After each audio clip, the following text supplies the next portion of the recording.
Hello, all. A very warm good morning to all of you. I welcome you to the Business Standard newspaper analysis of 21st of November, that is of today. My name is Rahul Gopulwar and I'm your faculty for general awareness.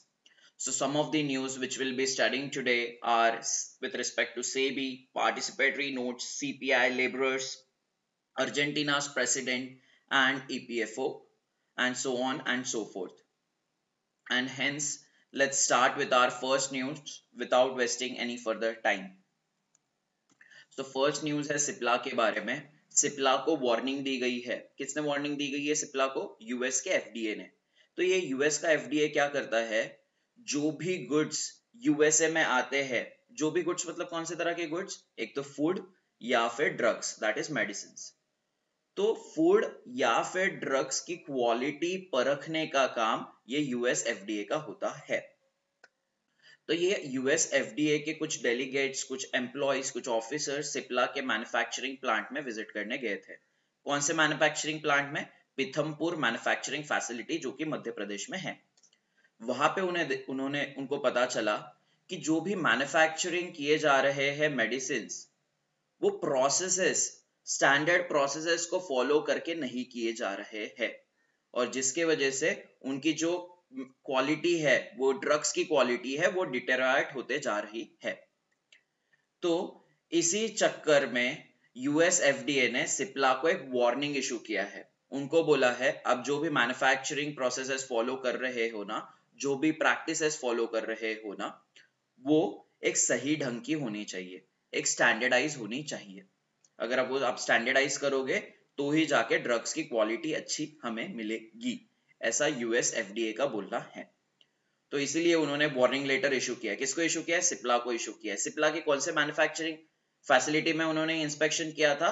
Pithampur manufacturing facility में। ये कहां पे है? ये मध्य प्रदेश में है। तो ये जीएमपी का फुल फॉर्म पूछा जा सकता है। सो जीएमपी का फुल फॉर्म है गुड मैन्युफैक्चरिंग प्रैक्टिसेस। ये कौन करता है? ये करता है आपका यूएस का एफडीए। नेक्स्ट है, पिछले 7 साल में अगर हम बात करें, पिछले 7 साल की हम बात करें, तो फ्राइडे को प्राइवेट सेक्टर बैंक्स ने सबसे ज्यादा गवर्नमेंट बॉन्ड्स खरीदे।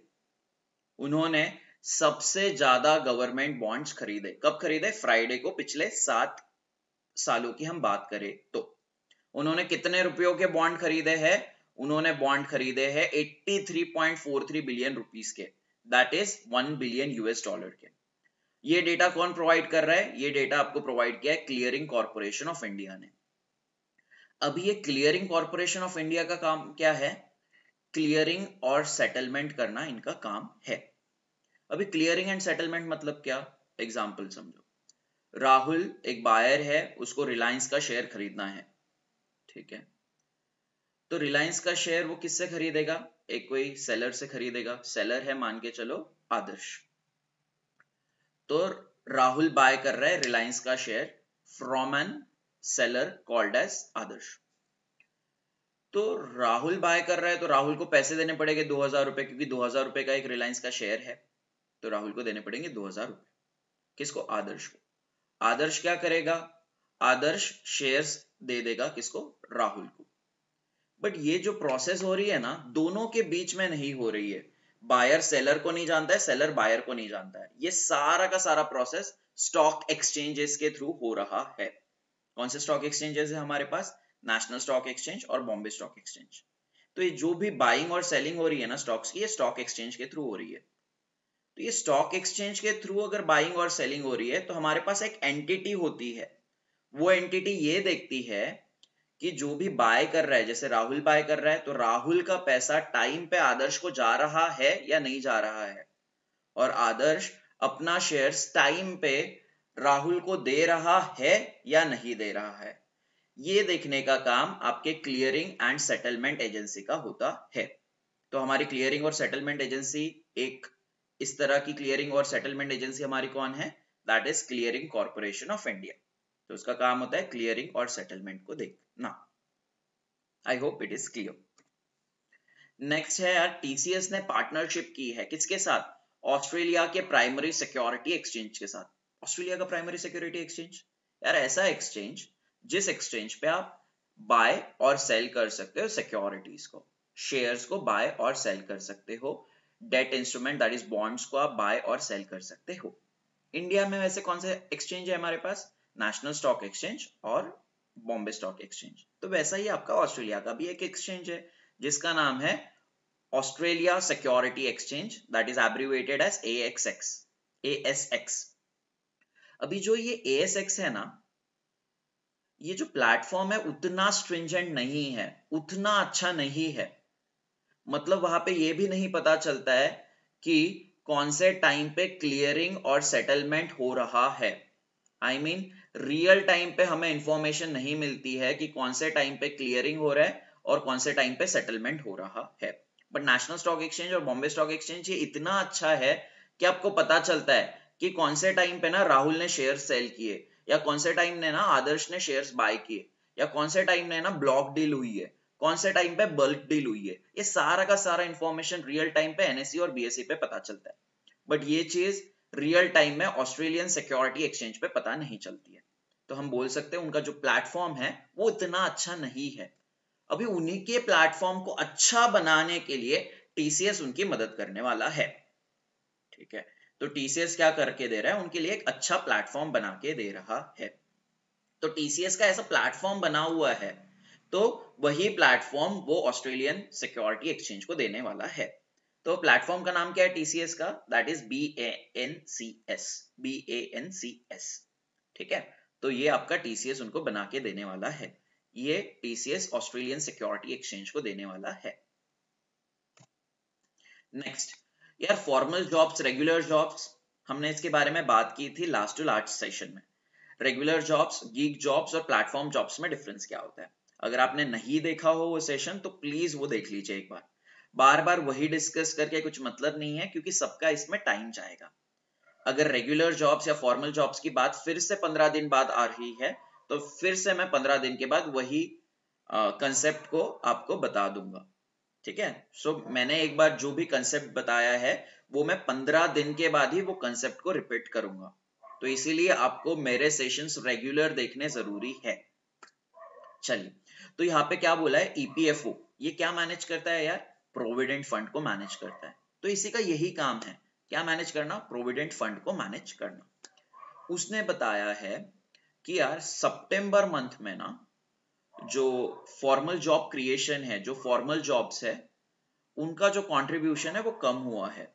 दैट इज फॉर्मल जॉब्स लोगों को मिलना कम हो गए हैं, परमानेंट जॉब्स लोगों को मिलना कम हो गए हैं। तो कब कम हुए हैं? सितंबर मंथ में कम हुए हैं। अगस्त में तो कम हुए ही थे, बट उससे कम आपके सितंबर मंथ में देखने के लिए मिले हैं।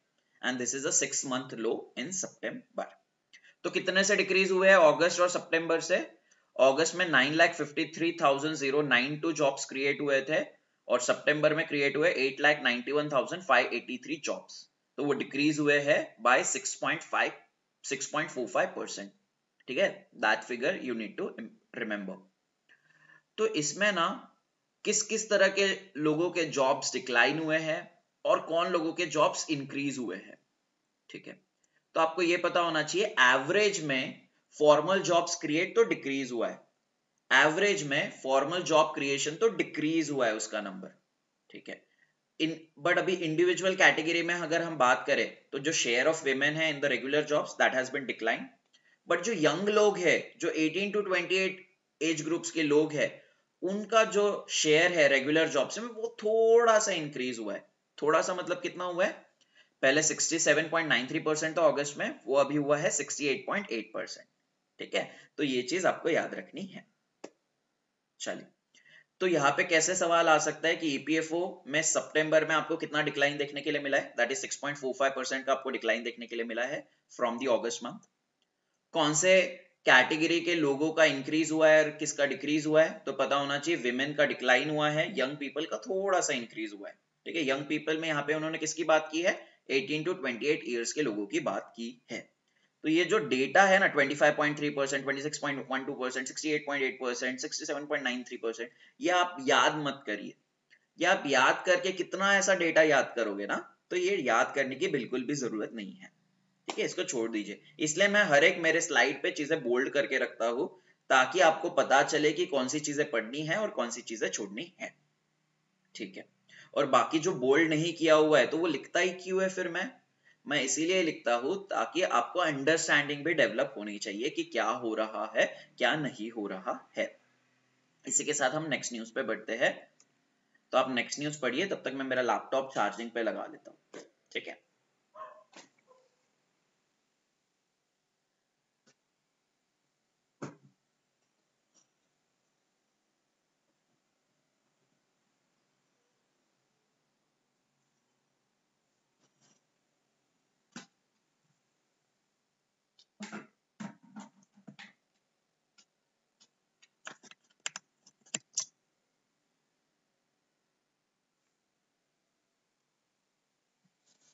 यस, सॉरी, सो आज चार्जिंग नहीं लगाना मैं भूल गया था।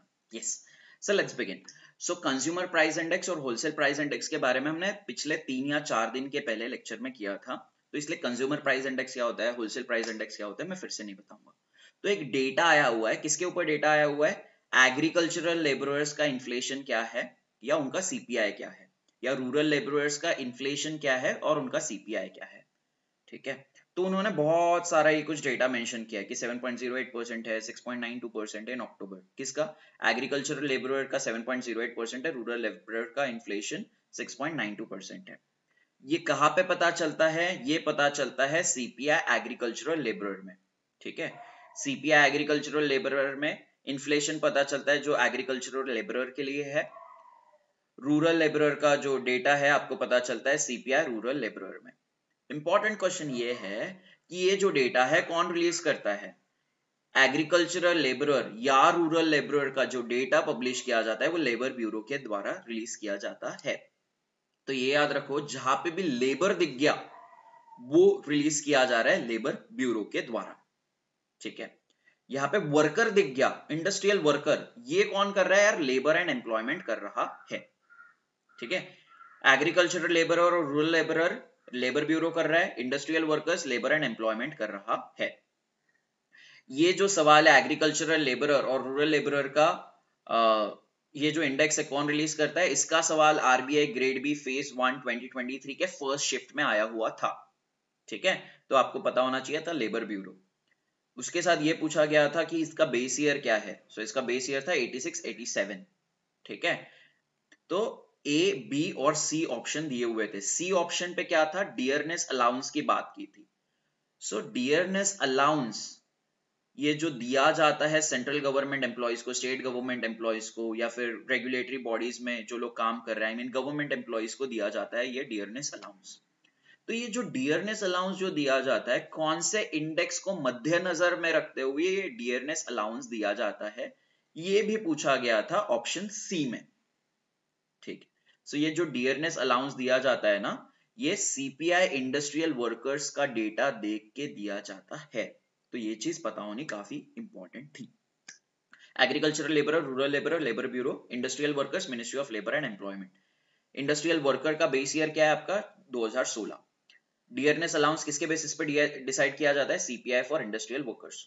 मतलब क्या यार, इंडस्ट्रियल वर्कर्स का पहले सीपीआई था 5%, अभी वो हो गया 10%। मतलब क्या हो गया, इन्फ्लेशन बढ़ गया है इंडस्ट्रियल वर्कर्स के लिए। तो ये सीपीआई इंडस्ट्रियल वर्कर्स का अगर इंडेक्स बढ़ गया है 5% से 10% हो गया है, तो इसका मतलब ये दर्शाता है कि गवर्नमेंट एम्प्लॉयज को जो डियरनेस अलाउंस मिलता है वो भी बढ़ जाएगा। सो डियरनेस अलाउंस किस पे दिया जाता है, डियरनेस अलाउंस आपके बेसिक पे दिया जाता है, that is some percentage of the basic पे।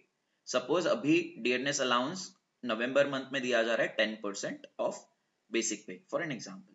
अगले महीने अगर महंगाई बढ़ जाती है, ठीक है, अगले महीने अगर महंगाई बढ़ जाती है बाय 3%, तो उसी को कंसिडरेशन करते हुए आपका डियरनेस अलाउंस भी बढ़ जाएगा। अभी आपको अगर 10% मिल रहा है डियरनेस अलाउंस, अगले महीने अगर महंगाई बढ़ रही है 3% से, तो आपको डियरनेस अलाउंस 3% से ज्यादा का ही दिया जाएगा। मे बी आपको 15% दिया जाएगा या फिर 20% दिया जाएगा ऑफ योर बेसिक पे। तो ये डियरनेस अलाउंस किस बेसिस पे डिसाइड किया जाता है, on the basis of inflation. Inflation कौन सा inflation, that is CPI of industrial workers. I hope it is clear. CPI combined कौन रिलीज करता है, ये हमने रिसेंटली पढ़ा था। CPI combined is release by NSO, that is national statistical office, which comes under the Ministry of Statistics and Program Implementation। और base year क्या है इसका 2011-12 और total items in CPI basket is 908। तो ये 908 बास्केट्स की प्राइजेस देखी जाती है और वो प्राइजेस के हिसाब से ये CPI combined, that is CPI combined मतलब एक रिटेल इन्फ्लेशन का अनुमान लगाया जाता है। ठीक है, अगर बास्केट ऑफ गुड्स की प्राइसेस बढ़ गई है तो आपका सीपीआई आप देखोगे कि इंक्रीज हो गया है। रिसेंटली जुलाई मंथ में सीपीआई बढ़ गया था टू 7.44%। ये क्यों हुआ था? क्योंकि ये जो सीपीआई बास्केट में 90 आइटम्स है, ये मेजॉरिटी ऑफ आइटम्स की प्राइसेस बढ़ गई थी, इसलिए सीपीआई कंबाइंड आपको ज्यादा देखने के लिए मिला था in the month of July. चलिए, next news is about Bharatmala परियोजना। ये परियोजना में क्या बोला गया है कि हम बड़ा सा बड़ा या फिर सबसे ज्यादा हाईवेज बनाएंगे। ठीक है, कितने हाईवेज बनाएंगे? 34,800 किलोमीटर्स के हम नेशनल हाईवेज बनाएंगे अंडर दिस भारतमाला परियोजना। ठीक है, क्या बनाने वाले? हाईवेज बनाने वाले। Bharatmala is related to highways, is related to roads infrastructure. Sagarmala is related to ports infrastructure. ठीक है, सो भारतमाला में हम 34,800 किलोमीटर के हम नेशनल हाईवे बनाने वाले। इसके लिए कितना इन्वेस्टमेंट मिनिमम लगने वाला है हमें? इसके लिए हमें इन्वेस्टमेंट लगने वाला है ज्यादा नहीं, दैट इज 5.35 ट्रिलियन रुपीस। कितना? 5.35 ट्रिलियन रुपीस का इन्वेस्टमेंट हमें लगने वाला है। ये सवाल आपके IIDA ग्रेड ए 2023 में आया हुआ था। क्या पूछा गया था? 34,800 पे सवाल आया था। चलिए, न्यूज 7। अभी हमने 2-3 दिन पहले पढ़ा था कि मिनिस्ट्रियल डायलॉग हो रहा है, 2+2 मिनिस्ट्रियल डायलॉग हो रहा है, बट वहां पे हमने किसके बारे में पढ़ा था? इंडिया और यूएसए के बारे में पढ़ा था। इंडिया और यूएसए के बीच में मिनिस्ट्रियल डायलॉग हो रहा है। आज अभी न्यूज आई है इंडिया और ऑस्ट्रेलिया के बीच में भी मिनिस्ट्रियल डायलॉग हो रहा है। 2+2 मिनिस्ट्रियल डायलॉग हो रहा है। 2+2 मतलब क्या? 2 डेलीगेट्स इंडिया के मिलेंगे, 2 मिनिस्टर्स इंडिया के रहेंगे और 2 मिनिस्टर्स ऑस्ट्रेलिया के रहेंगे। ठीक है, सो इंडिया और ऑस्ट्रेलिया के 2 लोग रहेंगे, 2 लोग रहेंगे। इंडिया और यूएसए का 2+2 मतलब क्या? इंडिया के 2 लोग रहेंगे और यूएसए के भी 2 लोग रहेंगे। तो यहाँ पे ये 2 लोग मिलके, ये 4 लोग मिलके किस बारे में डिस्कस करने वाले हैं यार? ये करने वाले हैं कि हमें डिफेंस कॉपरेशन बढ़ाना है दोनों कंट्रीज के बीच में, ट्रेड और इन्वेस्टमेंट को इंप्रूव करना है हमें दोनों कंट्रीज के बीच में। इसके बारे में ये लोग बात करने वाले हैं। ये कॉन्फ्रेंस कहाँ हो रहा है? ये कॉन्फ्रेंस आपके न्यू दिल्ली में हो रहा है। तो इंडिया की तरफ से 2 लोग कौन मिल रहे पता होना चाहिए, that is Rajnath Singh and S Jaishankar ji. And Australia की तरफ से मिल रहे हैं उनके डेप्यूटी प्राइम मिनिस्टर और डिफेंस मिनिस्टर रिचार्ड मार्लेस और फॉरेन मिनिस्टर पेनी वोंग। ठीक है, ऐसे सवाल पूछे जाते हैं, सो आपको याद रखना है। उसी के साथ यार economic cooperation and trade agreement, पहले तो ये जो भी डेटा दिया हुआ है इसमें ये इंपॉर्टेंट नहीं है। यहाँ पे इंपॉर्टेंट क्या हो सकता है कि इकोनॉमिक कॉपरेशन और ट्रेड एग्रीमेंट का फुल फॉर्म, ECTA का फुल फॉर्म इंपॉर्टेंट हो सकता है और कुछ भी नहीं। ये न्यूज में अगर हम बात करें तो रिसेंटली एक सवाल आया था, कोई तो अभी एग्जामिनेशन हुआ था 4 से 5 महीने पहले, वहां पे ये आया था कि इंडिया और यूएई के बीच में सेपा कब साइन हुआ है, कॉम्प्रिहेंसिव इकोनॉमिक पार्टनरशिप एग्रीमेंट उन दोनों के बीच में कब साइन हुई है, उस पे सवाल आया था। ठीक है, तो इसलिए मुझे यहाँ पे लगता है कि ECTA का आपको फुल फॉर्म पूछा जा सकता है। तो ECTA क्या है यार? देखो पहले समझो, अगर इंडिया से एक कंपनी है, कौन सी कंपनी आप लेना चाहते हो? चलो मान के चलो रिलायंस। रिलायंस को अगर ऑस्ट्रेलिया में गुड्स भेजना है, रिलायंस के गुड्स की प्राइस है, चलो मान के चलो रिलायंस बिस्किट बेच रहा है, बिस्किट, वो बिस्किट की प्राइस है उसकी 100 रुपए की। ठीक है, अभी रिलायंस 100 रुपए का बिस्किट ऑस्ट्रेलिया में भेज रहा है, तो उसको कुछ टैक्सेस भी देने पड़ेंगे ना, उसको कुछ टैरिफ्स भी देने पड़ेंगे। Tariffs is what?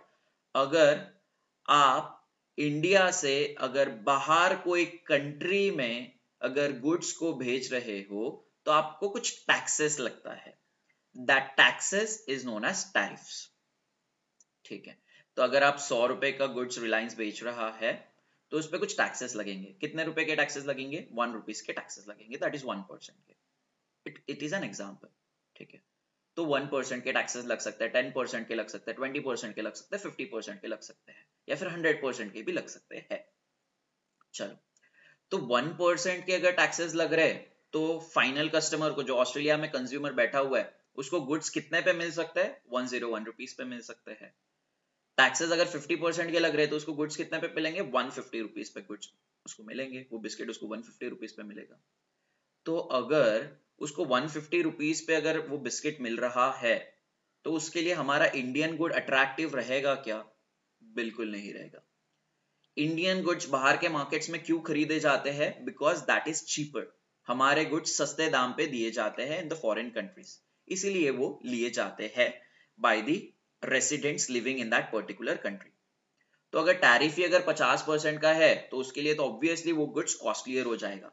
उसके लिए कॉस्टलियर हो जाएगा मतलब उसके लिए अट्रैक्टिव नहीं रहेगा वो। अगर उसके लिए अट्रैक्टिव नहीं रहेगा तो रिलायंस के गुड्स कोई खरीदेगा क्या? ऑब्वियसली उसके गुड्स खरीदने वाले लोग काफी ज्यादा कम हो जाएंगे, जिसकी वजह से रिलायंस का रेवेन्यू बढ़ेगा क्या? रिलायंस का रेवेन्यू नहीं बढ़ेगा। रिलायंस का अगर रेवेन्यू नहीं बढ़ेगा तो आरबीआई का फॉरेन एक्सचेंज रिजर्व्स का कोटा बढ़ेगा क्या? नहीं बढ़ेगा। ठीक है, तो इसीलिए हम चाहते हैं कि जो भी टैरिफ्स हो हमारे, वो जितना कम हो सके उतना कम हो। इसी के लिए ये पार्टनरशिप साइन की जाती है। तो ये पार्टनरशिप रिसेंटली साइन की गई इंडिया और ऑस्ट्रेलिया में। यहाँ पे बात की गई हुई है कि जो टैरिफ्स है उसको हमें रिड्यूस करना है। किसी किसी गुड्स में हमें टैरिफ 0% भी लेके आने हैं। इसी की बात इस एग्रीमेंट में की गई है, तो आपको ये चीज याद रखना है। अर्जेंटीना का प्रेसिडेंट बने हैं नए, या बनने वाले अभी कुछ दिनों में। वो लोग वो सीट पे बैठने वाले, प्रेसिडेंट के सीट पे वो लोग अज्यूम करने वाले हैं। उनका नाम क्या है? Xavier Milei. Javier Milei is the president of Argentina. Argentina की capital is Buenos Aires and currency is Argentine peso. Next, participatory notes. Participatory notes मतलब क्या यार? मान के चलो कि राहुल है, राहुल यूएसए में बैठा हुआ है, बट राहुल को इंडियन स्टॉक मार्केट्स में इन्वेस्ट करना है। तो राहुल एक यूएसए का सिटीजन है, ठीक है। राहुल को अगर इंडियन स्टॉक मार्केट में इन्वेस्ट करना है तो वो कर सकता है क्या? बिल्कुल कर सकता है। तो उसके पास दो रूट्स है, उसके माध्यम से वो कर सकता है। एक तो पार्टिसिपेटरी नोट्स के माध्यम से कर सकता है, या फिर डायरेक्टली इंडिया के स्टॉक मार्केट्स में इन्वेस्ट कर सकता है। बट डायरेक्टली करने के लिए राहुल को क्या करना पड़ेगा? सेबी से एक लाइसेंस लेना पड़ेगा, सेबी से एक अप्रूवल लेना पड़ेगा। और ऑब्वियसली सेबी एक बाहर के सिटीजन को इतने आसानी से लाइसेंस देगी क्या? बिल्कुल नहीं देगी। ठीक है, वो बोलेगी अगर आपको लाइसेंस चाहिए ना, आपको मुझे 100 डॉक्यूमेंट्स देने पड़ेंगे या 150 डॉक्यूमेंट्स देने पड़ेंगे, फॉर एन एग्जाम्पल। ठीक है, अगर आप ये डॉक्यूमेंट्स अगर सबमिट कर रहे हो तो ही जाके हम आपको लाइसेंस देंगे, जिसके मदद से आप इंडियन स्टॉक मार्केट्स में डायरेक्टली इन्वेस्ट कर सकते हो। बट राहुल तो एक सीधा साधा इंसान है यार, आईटी कंपनी में काम कर रहा है, ठीक है। तो राहुल को ये सारी झंझट झेलना उसको पुराएगा क्या? नहीं पुराएगा, क्योंकि उसका उसमें टाइम काफी ज्यादा चले जाएगा। तो वो बोलता है कि ये जो रूट है, डायरेक्ट वाला रूट है ना, ये मेरे लिए तो बिल्कुल फिजिबल नहीं है। तो मैं क्या करूंगा? मैं जो भी यूएसए के जो भी बड़े बड़े कंपनीज है जो इंडिया में इन्वेस्ट कर रहे हैं, यूएसए के बड़े बड़े फॉरेन पोर्टफोलियो इन्वेस्टर्स है, for an example mutual funds, for an example pension funds, तो मैं म्यूचुअल फंड्स के पास चले जाऊंगा यूएसए के, उनको बोल दूंगा कि यार आप मेरे बिहाफ में इंडियन स्टॉक मार्केट्स में पैसा इन्वेस्ट कर सकते हो क्या? वो बोलेंगे हाँ जी हम कर सकते हैं। ठीक है, तो राहुल को यहाँ पे कोई दिक्कत होगा? राहुल को कोई दिक्कत नहीं होगा। राहुल को क्या करना है? वो म्यूचुअल फंड के पास जाना है जो यूएसए में है, उसको अपना कुछ पैसा देना है। जैसे उसको $100 इन्वेस्ट करना है इंडिया में, उसको वो $100 दे देगा म्यूचुअल फंड को। वो $100 को रुपी में कन्वर्ट करके वो म्यूचुअल फंड इंडिया के स्टॉक मार्केट में इन्वेस्ट कर देगा। ठीक है, तो राहुल का यहाँ पे टेंशन बिल्कुल दूर हो जाएगा।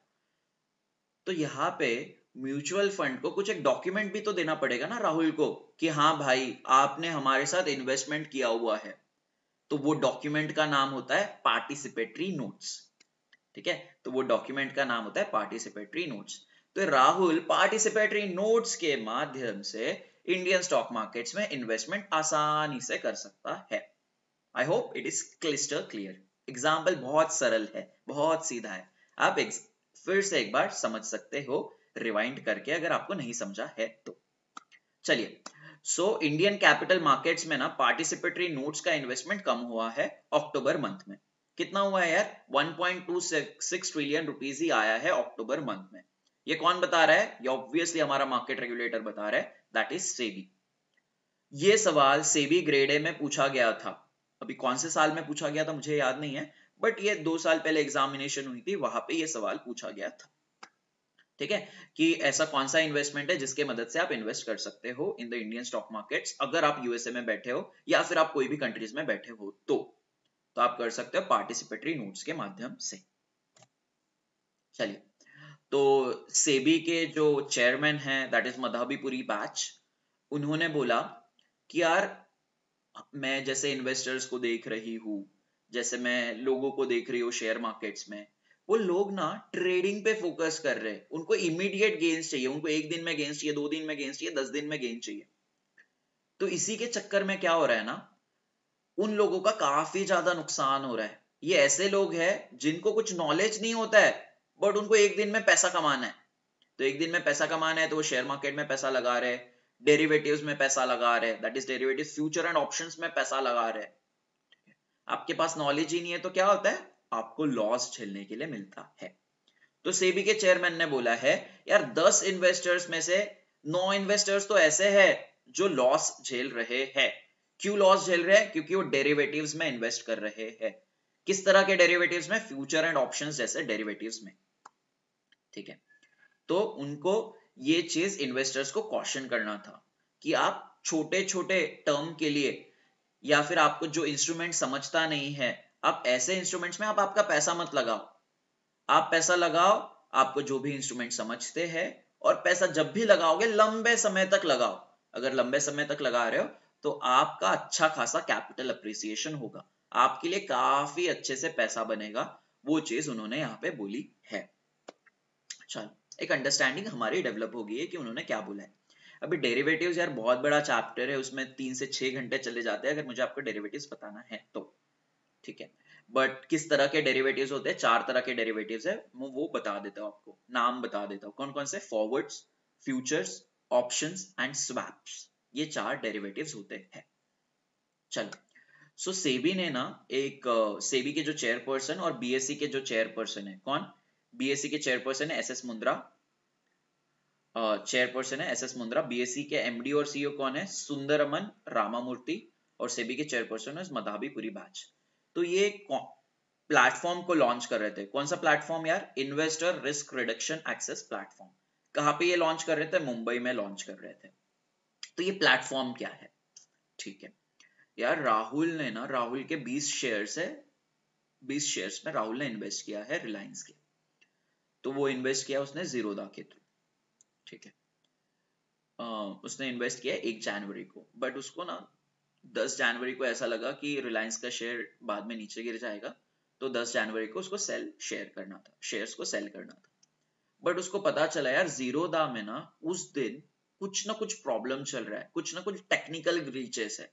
मतलब आपको, राहुल को शेयर्स को सेल करना था बट वो सेल नहीं कर पा रहा था क्योंकि उसके जीरोधा के टेक्नोलॉजी में उस दिन कुछ प्रॉब्लम हुआ था। जीरोधा के काइट वाले प्लेटफॉर्म पे कुछ प्रॉब्लम हुआ था, इसलिए वो अपने शेयर्स को सेल नहीं कर पा रहा था।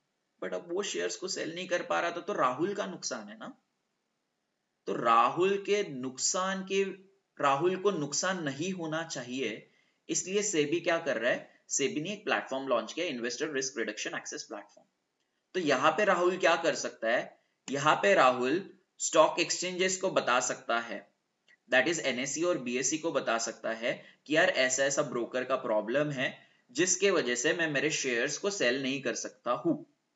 तो स्टॉक एक्सचेंज आपको बता देगा कि कोई दिक्कत नहीं है, आप क्या करो, आप चले जाओ directly investor risk reduction access platform पे। ये प्लेटफॉर्म पे भी आप जाके ना आप आपके शेयर्स को सेल कर सकते हो। ठीक है, तो ये एक अल्टरनेट प्लेटफॉर्म है जो सेबी द्वारा लॉन्च किया गया है रिसेंटली। तो अगर राहुल को दिक्कत हो रही है जीरोधा पे कुछ चीजें सेल करने को, तो राहुल क्या करेगा? ब्रोकर के स्टॉक एक्सचेंजेस के पास जाएगा, एनएसई और बीएसई के पास। स्टॉक एक्सचेंज क्या करेंगे? फिर स्टॉक एक्सचेंज एक स्पेशल एक्सेस दे देंगे राहुल को। वो स्पेशल एक्सेस राहुल को मिलने के बाद ही वो investor risk reduction access platform पे जा सकता है और अपने शेयर्स को सेल कर सकता है। ठीक है, तो ये स्पेशल एक्सेस रहेगा, तो ये कुछ टाइम के लिए ही दिया जाएगा। कब दिया जाएगा? जब आप ये प्रॉब्लम फेस करोगे ब्रोकर के साथ। ठीक है, तो इसमें आप क्या कर सकते हो? बाय भी कर सकते हो या सेल भी कर सकते हो। ठीक है, तो मैंने आपको सेलिंग का एग्जांपल दिया है, उसी हिसाब से आप बाइंग का भी एग्जांपल आप आपके हिसाब से ले सकते हो। I hope it is clear. तो आपको समझना है IRR का फुल फॉर्म क्या है और ये कहाँ पे लॉन्च किया है? ये लॉन्च किया है मुंबई में। किस किस ने मिलकर लॉन्च किया है? बीएसई के चेयरमैन, बीएसई के एमडी और सीईओ और सेबी के चेयरपर्सन ने इसको लॉन्च किया है। चलिए, इसी के साथ हम आगे बढ़ते हैं and this is the last news.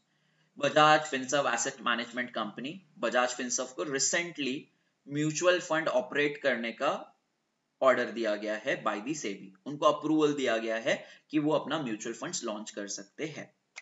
तो उन्होंने रिसेंटली अपना एक म्यूचुअल फंड लॉन्च किया है। किस तरह का फंड लॉन्च किया है? Balanced advantage fund. तो राहुल अगर ये बैलेंस्ड एडवांटेज फंड में अगर अपना पैसा लगाता है तो राहुल का पैसा किस किस तरह के सिक्योरिटीज में जाएगा? उसका पैसा तो एक तो इक्विटीज में जाएगा और उसका पैसा डेट इंस्ट्रूमेंट्स में जाएगा। इक्विटीज मतलब शेयर्स में जाएगा, डेट्स मतलब उसका पैसा बॉन्ड्स में जाएगा या फिर डिबेंचर्स में जाएगा, अगर वो अपना पैसा बैलेंस्ड एडवांटेज फंड में इन्वेस्ट कर रहा है तो। सो बैलेंस्ड एडवांटेज फंड ऐसा फंड जो फंड इन्वेस्टर्स को ऑप्शन देता है, इन्वेस्टर्स को फ्लेक्सिबिलिटी देता है कि वो अपना पैसा इक्विटीज में भी इन्वेस्ट कर सकते हैं और डेट्स में भी इन्वेस्ट कर सकते हैं। ठीक है, so balanced advantage fund I guess आपको समझ गया है। So this is the end of our session. If you like my session, if you like my delivery, and if you like the content, do let me know in the comment section. As I have recently started this initiative on the eve of Lakshmi Pujan, so your initiatives or your comments to me matters a lot. So if you like this session, kindly do let me know. Thank you so much. So before moving forward, here is the quote that you need to read. If you can dream it, you can do it. ठीक है, आपको सपने देखना जरूरी है। अगर आप बड़े सपने ही नहीं देखोगे तो उसको हासिल करने में काफी ज्यादा दिक्कत हो जाएगी। अगर जो भी आरबीआई में जाना चाहता है, आप देखो कि यार आप आरबीआई के बाद आप वर्ल्ड बैंक में कैसे जा सकते हो, तो आप अभी से ही उतनी मेहनत करना स्टार्ट कर दोगे। ठीक है, तो सपने जरूर देखिए। अगर सपने नहीं देख पाते हो तो उसको अचीव करना भी बहुत ज्यादा डिफिकल्ट हो जाता है। ठीक है, सो आपको मेरे टेलीग्राम और लिंक्डइन चैनल पे जुड़ना काफी ज्यादा जरूरी है। टेलीग्राम पे मैं अपडेट्स डालते रहता हूँ about my lectures, MCQs as well as blogs, जिसके वजह से आपकी एक जनरल अंडरस्टैंडिंग फाइनेंस, इकोनॉमी और बैंकिंग की इंप्रूव हो सके। ठीक है, एमसीक्यूज आपको हेल्प करेंगे आपके एग्जामिनेशन में। और लिंक्डइन पे मैं कंटिन्यूअसली शॉर्ट वीडियोस डालते रहता हूँ।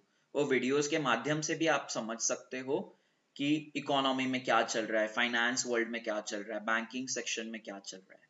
ठीक है, and if you like this session, kindly do let me know in the comment section. Thank you so much for your time. So we'll be meeting tomorrow at the same time at around 10 a.m. Thank you so much.